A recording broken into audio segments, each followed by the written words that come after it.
దినవృత్తాంతముల మొదటి గ్రంథము 29వ అధ్యాయము. తరువాత రాజైన దావీదు సర్వ సమాజముతో ఈలాగు సెలవిచ్చెను. దేవుడు కోరుకొనిన నా కుమారుడైన సొలొమోను ఇంకనూ లేత ప్రాయము గల బాలుడై ఉన్నాడు.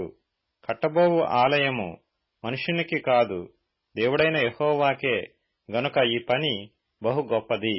నేను బహుగా ప్రయాసపడి నా దేవుని మందిరమునకు కావలసిన బంగారపు పనికి బంగారమును, వెండి పనికి వెండిని, ఇత్తడి పనికి ఇత్తడిని, ఇనుప పనికి ఇనుమును, కర్ర పనికి కర్రలను, గోమేధికపు రాళ్లను, చెక్కుడు రాళ్లను, వింతైన వర్ణములు గల పలు విధముల రాళ్లను, మిక్కిలి వెలగల నానావిధ రత్నములను, తెల్ల చలువ రాయి విశేషముగా సంపాదించితిని.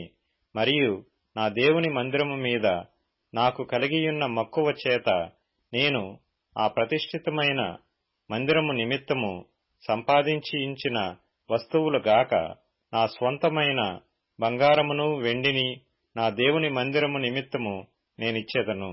గదుల గోడల రేకు మూతకును, బంగారపు పనికిని బంగారమును, వెండి పనికి వెండిని, పనివారు చేయు ప్రతి విధమైన పనికి 6,000 మణుగుల ఓఫీరు బంగారమును, 14,000 మణుగుల పుటము వేయబడిన వెండిని ఇచ్చుచున్నాను. ఈ దినమున యెహోవాకు ప్రతిష్ఠితముగా మనఃపూర్వకముగా ఇచ్చు వారెవరైనా మీలో ఉన్నారా?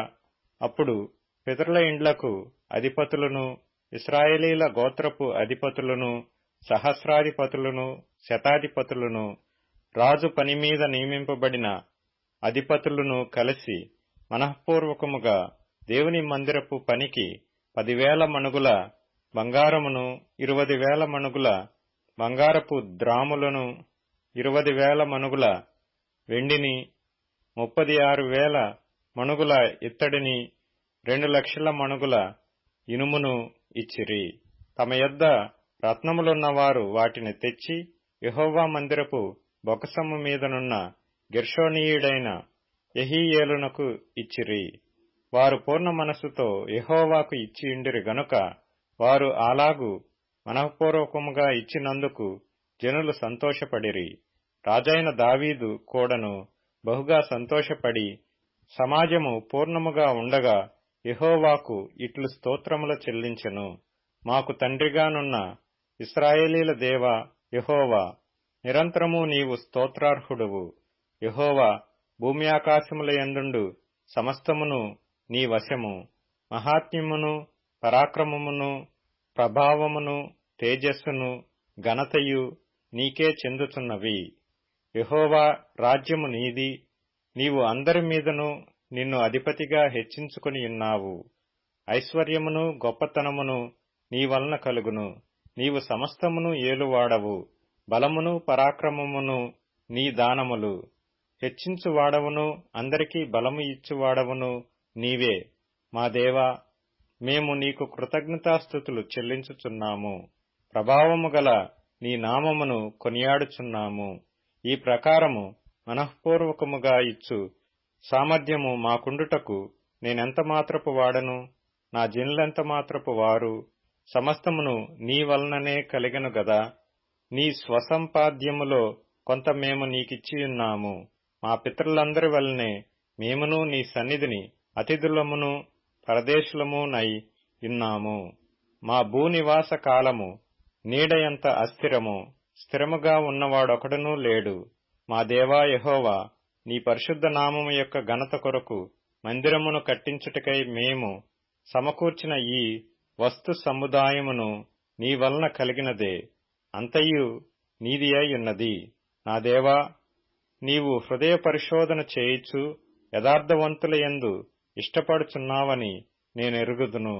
నేనైతే యథార్థ హృదయము గలవాడనై ఇవి అన్నియు మనఃపూర్వకముగా ఇచ్చియున్నాను.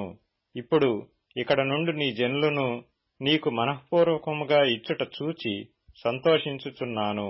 అబ్రహాము, ఇస్సాకు, ఇశ్రాయేలు అను మా పితరుల దేవా యెహోవా, నీ జనులు హృదయపూర్వకముగా సంకల్పించిన ఈ ఉద్దేశమును నిత్యము కాపాడుము. వారి హృదయమును నీకు అనుకూలపరచుము.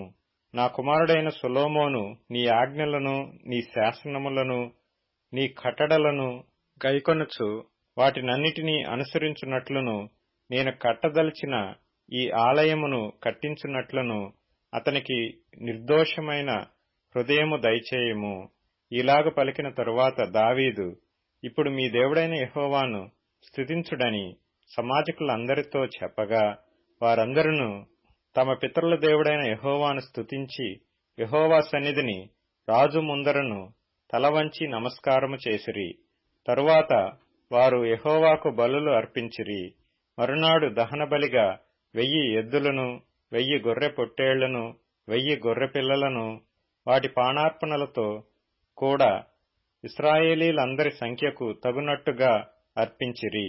ఆ దినమున వారు యెహోవా సన్నిధిని బహు సంతోషముతో అన్నపానములు పుచ్చుకొనిరి. దావీదు కుమారుడైన సొలొమోనునకు రెండవసారి పట్టాభిషేకం చేసి యెహోవా సన్నిధిని అతని అధిపతిగాను సాదోకును యాజకునిగాను అభిషేకించిరి. అప్పుడు సొలొమోను తన తండ్రి అయిన దావీదునకు మారుగా యెహోవా సింహాసనమందు రాజుగా కూర్చుండి వర్ధిల్లుచుండెను. ఇశ్రాయేలీలందరూ అతని యాజ్ఞకు బద్ధులై ఉండిరి. అధిపతులందరూ, యోధులందరూ, రాజైన దావీదు కుమారులందరూ రాజైన సొలొమోనునకు లోబడిరి. యెహోవా సొలొమోనును ఇశ్రాయేలీలందరి ఎదుటను బహుగా గణపరచి అతని ముందుగా ఇశ్రాయేలీలను ఏలిన ఏ రాజునకైనను కలగని రాజ్య ప్రభావమును అతనికి అనుగ్రహించెను.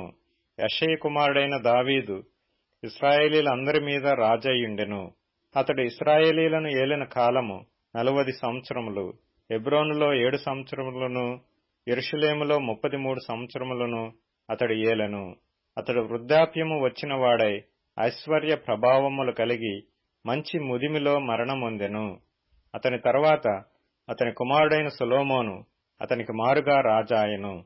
రాజైన దావీదునకు జరిగిన వాటన్నిటిని గూర్చియు, అతని రాజరికమంతటిని గూర్చియు, పరాక్రమమును గూర్చియు, అతనికిని ఇశ్రాయేలీలకును దేశముల రాజ్యములన్నిటికిని వచ్చిన కాలములను గూర్చియు, దీర్ఘదర్శి సమూయేలు మాటలను బట్టియు, ప్రవక్తయగు నాతాను మాటలను బట్టియు, దీర్ఘదర్శి గాదు మాటలను బట్టియు వ్రాయబడి ఉన్నది.